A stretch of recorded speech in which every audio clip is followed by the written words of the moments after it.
Hi everybody, my name is Ronnie Banjarian and I'm a consultant here at Education Elements. I'm a former math teacher turned data scientist turned consultant, and I work with school districts across the US on personalized learning, community engagement, and data-informed strategies. In this pathway, I want to talk to you about innovative ways to design and launch your strategic plan. When we ask districts to describe their strategic plans, sometimes we hear things like boring, outdated, or sitting dusty on a shelf. At EE, we believe that the design and planning process is as important, if not more important, than the final document that you create. And so in this first video, we're going to discuss ways that you can innovate in the planning and the launch of your district's strategic plan.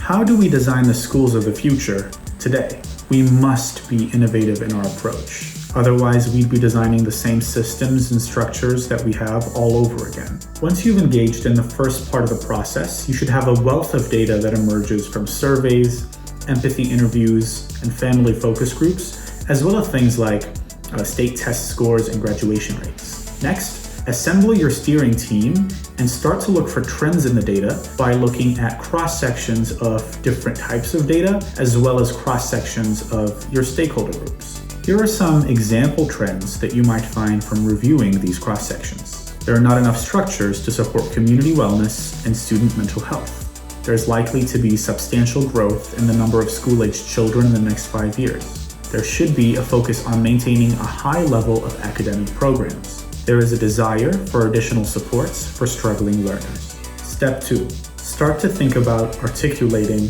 why the trends are happening and how it matters. Ask yourself and your teams, why? Why is this trend happening? How? How does this trend matter? What? What questions arise from this trend? Step 3, ideate and wildly brainstorm. Human-centered design thinking is a practice from the design firm IDEO, as well as the Stanford School of Design, and it encourages you at this point to ideate and wildly brainstorm as many ideas as possible, which can be challenging for a lot of us. Anne Manning at the Harvard Extension School believes that at this point you should be clear to your team when you're engaging with divergent thinking or convergent thinking. Divergent thinking is the process of brainstorming and coming up with new ideas, whereas convergent thinking is the process of reflecting on those ideas. And Manning challenges us to create space and spend at least some time just coming up with ideas without judging them and separating that process from the process of evaluating them. One way you might encourage divergent thinking on your teams is to frame the challenges that arise from your trends as "how might we?" questions. This invites your stakeholders to take a seat at the table, roll up their sleeves, and begin to think of solutions collaboratively. Another benefit of this "how might we" framing is that you're inviting multiple solutions. In fact, any solution that could possibly solve the problem. As Manning states, it's not yet time to evaluate whether the solution is feasible or not. These are the challenges that we found in our data. There are not enough structures to support community wellness and student mental health. There is likely to be substantial growth in the number of school-aged children in the next 5 years. There should be a focus on maintaining a high level of academic programs. There is a desire for additional supports for struggling learners. Taking these challenges and reframing them as "how might we?" questions yields how might we create structures to support community wellness and student mental health? How might we ensure we have space and resources available for the rising number of school-aged children in the next 5 years? How might we maintain a high level of academic programs? How might we provide additional supports for struggling learners? Hopefully, at this point, you have your "how might we" questions and you've encouraged the wild brainstorming from your community and your teams, and you have an overwhelming number of ideas. With all of that in mind, my question for you is this: how will you implement divergent thinking in your planning process?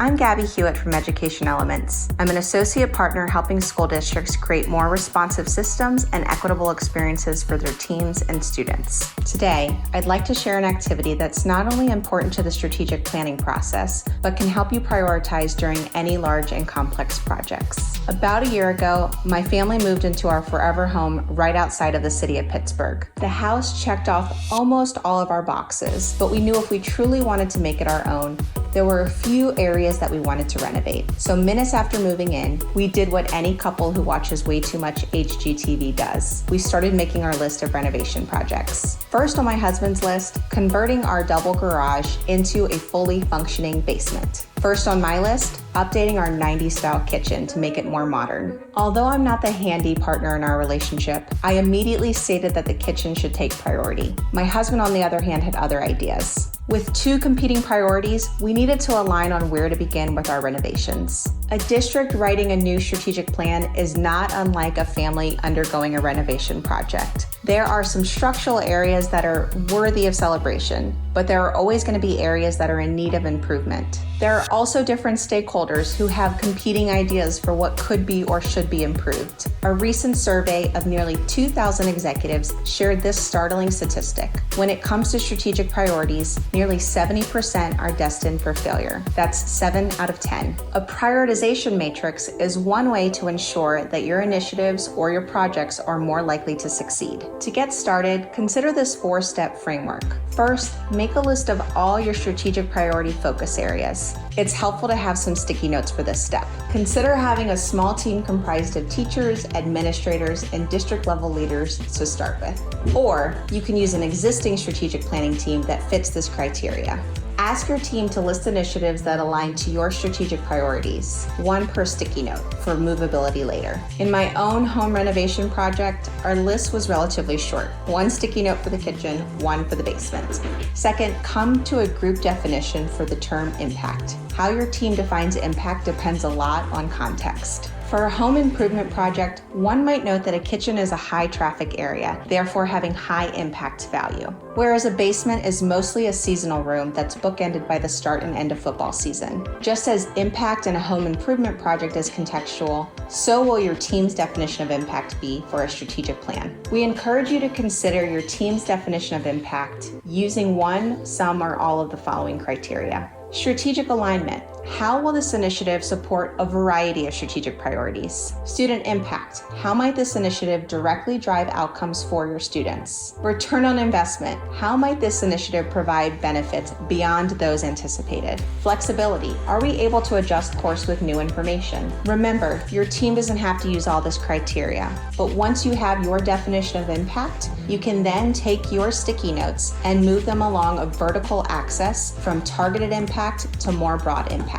Third, as a group, define what ease means for your district. Our definition of impact can vary widely depending on our own knowledge, skills, and experience. As a homeowner, I imagined renovating an existing kitchen would be so much easier than building a brand new basement from a garage. My husband, on the other hand, believed the basement renovation to be easier. I defined ease by efficiency.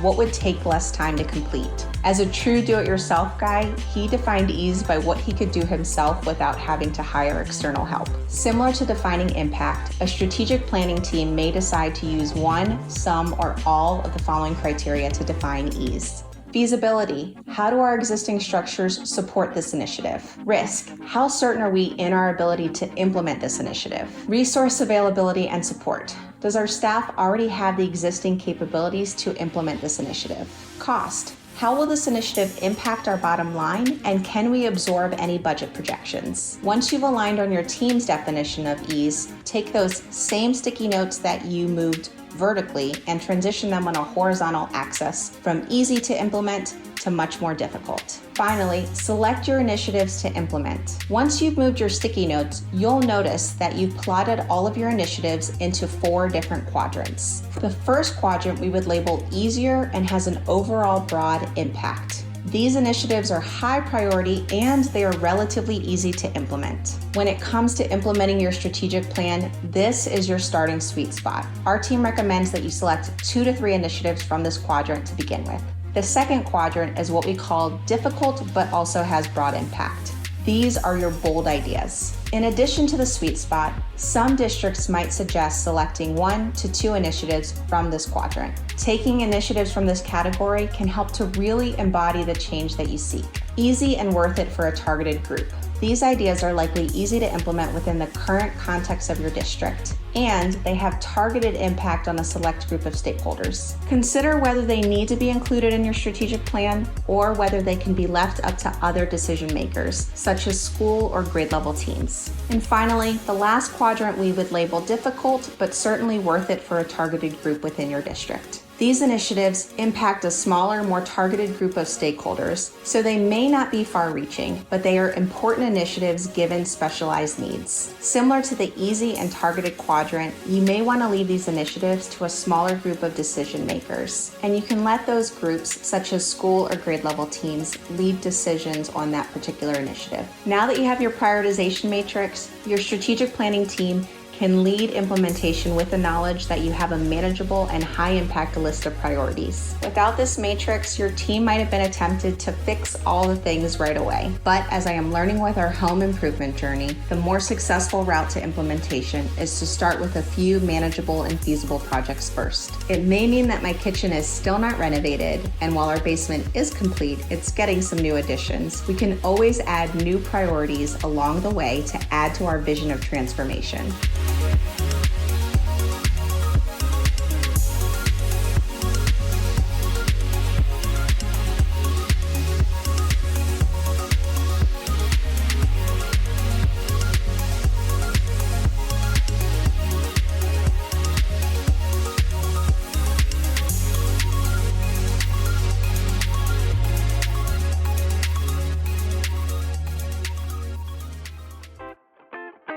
Hello, my name is Alan Bryce Ballin, and I'm a design principal with Education Elements. I'll be walking you through some considerations to take in communicating your plan before it's ready for launch. I'd like to start by sharing a story about my wedding this past June. My partner and I decided to get married on the rooftop of our apartment building after having to cancel our Cancun destination wedding plans due to the pandemic. We had our budget so that we could secure a caterer and photographer, and we also came up with a schedule that would make sure everything flowed beautifully from start to finish. When the day came, my partner walked down the aisle, we exchanged our vows and our rings, and we heard guests share stories about how they met us and what it meant for them to witness two people coming together to build a shared life. But as we heard these beautiful stories, we realized that our caterer must have been downstairs trying to enter the building. Neither of us had our phones on us, but we noticed that the time we scheduled for her to arrive had already passed. We also saw our photographer struggling to find the right spots to take photos due to the way we set up our socially distanced seating chart. In that moment, it hit us that even though we had a solid plan, we never communicated any of the small details with our vendors, her maid of honor, my best man, or anyone else who could have helped. I know this sounds like a nightmare, but everything actually worked out. I share this story to highlight the importance of communicating your strategic plan in order to make sure that you prevent communication lapses from impacting your success. So what are some potential pitfalls that might surface when you fail to communicate effectively? Here's some data that reveals some of those potential effects. According to a study completed by the Project Management Institute, 56% of the portion of project budgets that deal with mitigating risk is attributed to ineffective communication. They also found that high-performing organizations create formal communications plans for nearly twice as many projects as their lower performing counterparts. So having a plan for how you communicate is also a success factor. Lastly, ineffective communication led to project failure 1/3 of the time.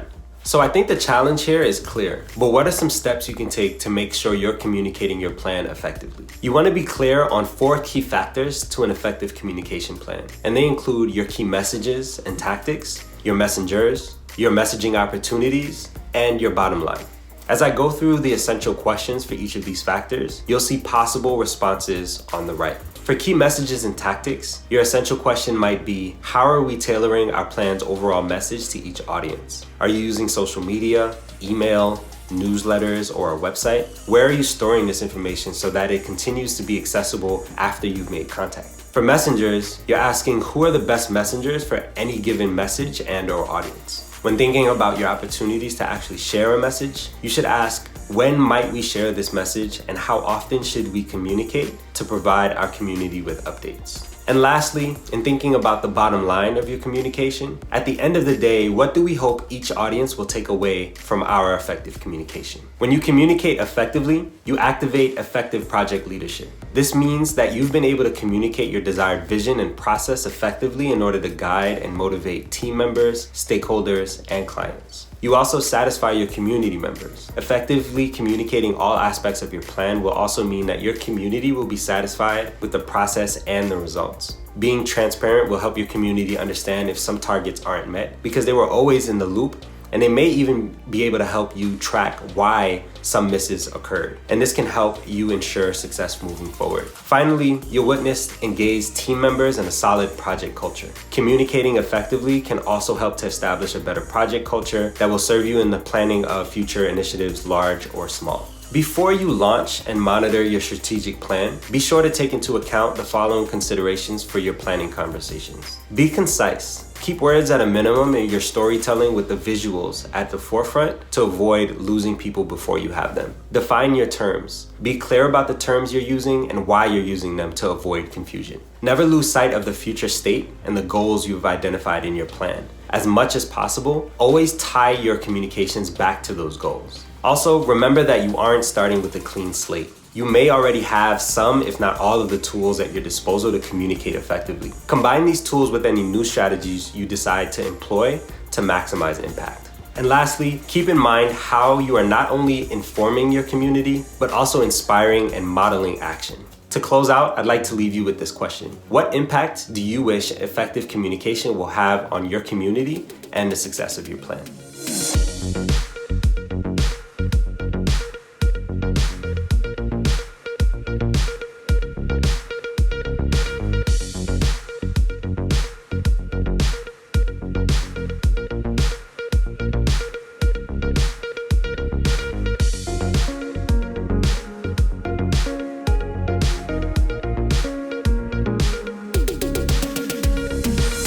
Thanks so much for watching.